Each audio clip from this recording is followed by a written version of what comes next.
we've experienced how we can create a virtual network or a vnet in Microsoft Azure.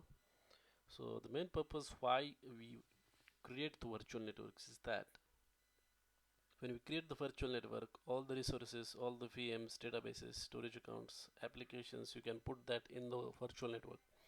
And when all resources are in one virtual network, it is very easy to apply the security laws and protect your resources from the attackers, and you can block the traffic basically from the public, the traffic that is not solicited. So there are two types of networks that you can create in Microsoft Azure. That is a standard network and another is hybrid network. In standard network, all the resources are in cloud. In hybrid network, what happens is some resources are in cloud and some resources are in on premises, that is in your office buildings, and you can connect these two resources together using a virtual network. So let us create one virtual network now. For that, you can put here virtual network, search for this, and then click on create virtual network at the bottom of the screen, or you can click on add. If you have already got a virtual network, then create the resource group, or select the one that is already there. Give the name to your resource group, then select the region, whatever is the region you can select it. Then you have to select the IP address. By default it will select this IP address range. So whenever you create new virtual machine, you can pick one of the addresses from this address space and then assign it to that virtual machine. Or when you create a virtual machine, at the time you can specify which virtual network you want to use, and then automatically it will pick up one address, unused address, and assign it to that particular VM. Then as I earlier said, you can apply security laws very easily to the entire virtual network. That means all the resources, machines that are in part of that network will be protected. So you can use firewall here, and then DDoS protection as well, that is denial of defense service.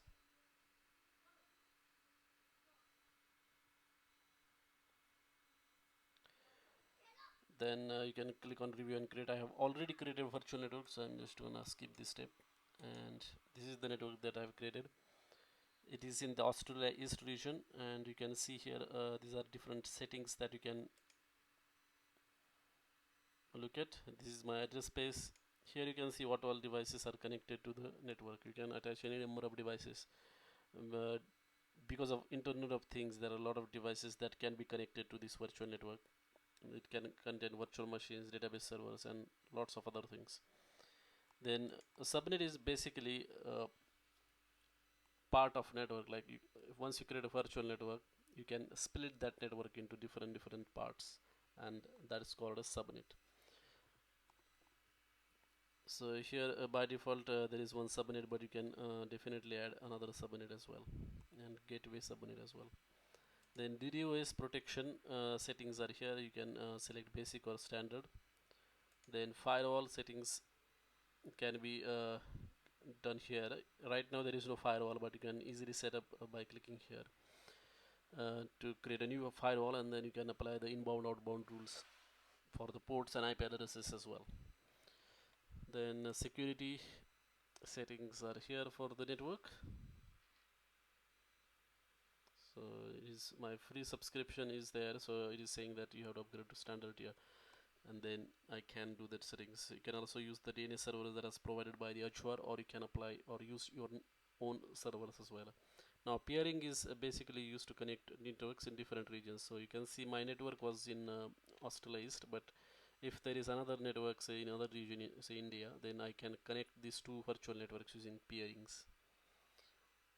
So these are some of the important settings related to the virtual network. And when you create say add the resource in this vnet or virtual network, you can do that very easily. Just remember that whenever you are adding the resource, make sure that that resource in this region where your virtual network is. For example, my virtual network is in Australia East. So let us say if I create a new virtual machine here, in the basics you can see here,